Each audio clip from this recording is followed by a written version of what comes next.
সব মেয়েরা আমার বিরোধে এবার আমি দেখছি যে মেয়েরা আমাকে নিতেই পারছে না। মডেলিং এ গিয়েছিলাম, বাংলাদেশের মডেলিং থেকে বের করে দিল। অ্যাক্ট্রেসে টিভিসি করতে গিয়েছে, টিভিসি থেকে মেয়েরা আমাকে বের করে দিল।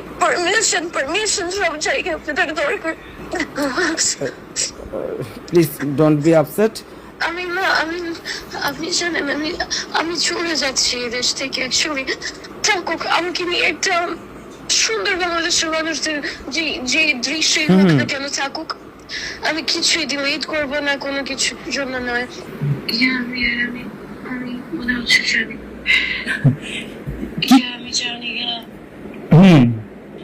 কি আসলে কি হলো? দুটো ঘটনা, মানে প্রথম দিকে একটি ঘটনা কেউ বলছে ওই লোক কিছুই করেনি তোমার সাথে, তুমি তার উপরে অ্যাটাক করেছো।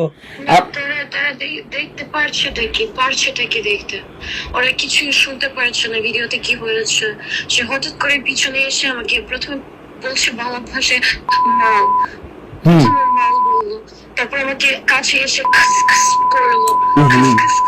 এটা কি ধরনের আচরণ আমার সাথে এভাবে রাস্তায়?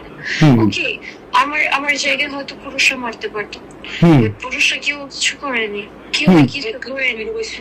আমি ইন্টারন্যাশনাল লেভেলে অ্যাটাক করবো বাংলাদেশকে যদি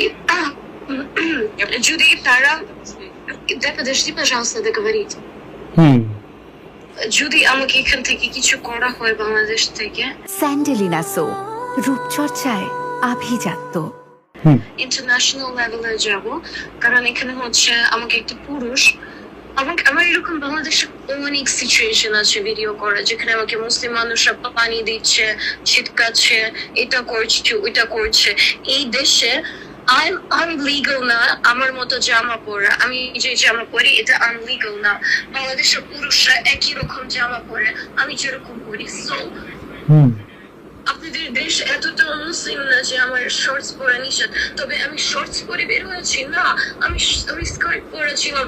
বাংলাদেশের নায়িকারা তার থেকে অনেক নোংরা জামা পরে, তাদের সাথে কিছু কেউ বলে না কেন? কারণ ওরা তো রাস্তায় না, রাস্তায় একটা জায়গা। আমি বুঝি না আপনাদের এত কেন প্রবলেম সবার আমাকে নিয়ে।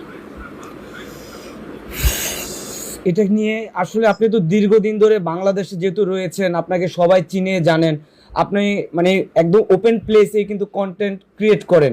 এর আগে কখনো কি এই ধরনের এই ঘটনার সম্মুখীন হয়েছিলেন?